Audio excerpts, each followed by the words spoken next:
D'où vient que l'âme humaine est ainsi disposée, que jamais ses regards troublés mécontents n'ont pu s'accoutumer à la marche du temps. Sur l'éternel chemin, chaque borne posée nous attriste. D'où vient? Je ne sais, mais toujours le vertige nous prend à voir couler nos jours.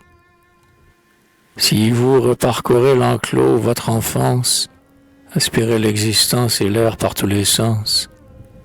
Si quelque ancien portrait de votre adolescence vous regarde et vous rit d'un rire de 15 ans, du bouquet nuptial, si la fleur conservée, un jour sous votre main tout à coup s'est trouvée, que d'amertume, hélas, dans ce lac du passé, vestige qu'en fuyant son pied nous a laissé.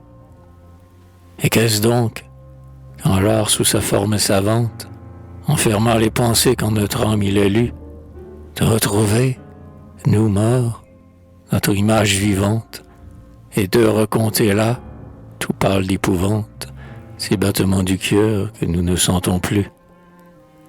Non, non, je ne saurais les voir, ni les relire, ces mots qui m'ont paru les accords d'une lyre, qui, les mêmes toujours dans leur sens apparent, éveillent dans mon âme un écho différent.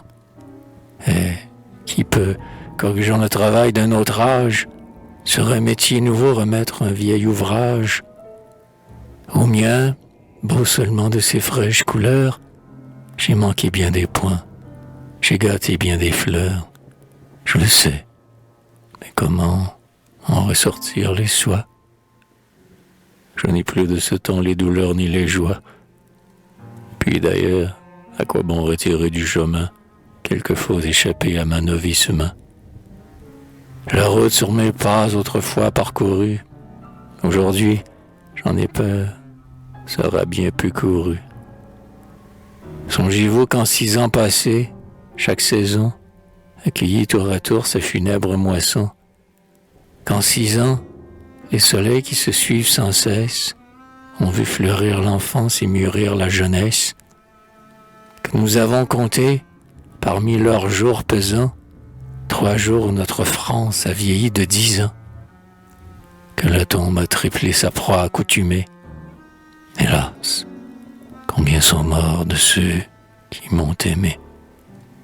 Combien d'autres pour moi le temps aura changé? Je n'en murmure pas, j'ai tant changé moi-même.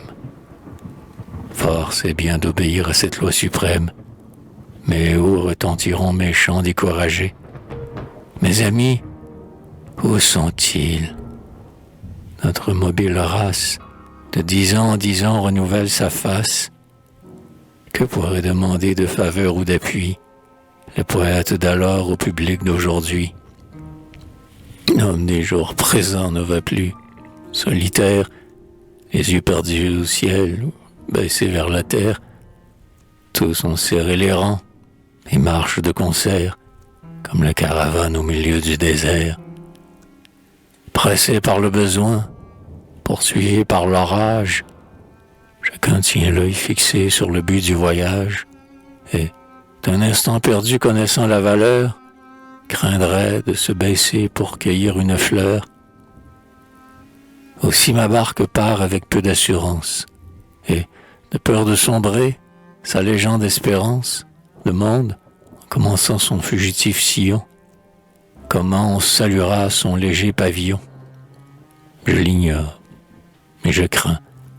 Il est des sympathies qui, muettes un jour, cessent d'être senties, et elle, par qui jadis ces chants étaient fêtés, à peine savoura qui les ait écoutés.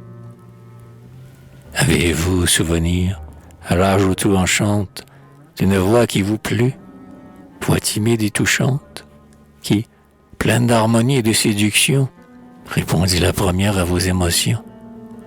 Que, plus tard, cette voix résonne à votre oreille. De vos rêves déçus, vous raillez la merveille, vous prenant en pitié d'avoir si mal jugé. Elle est la même encore, mais vous avez changé.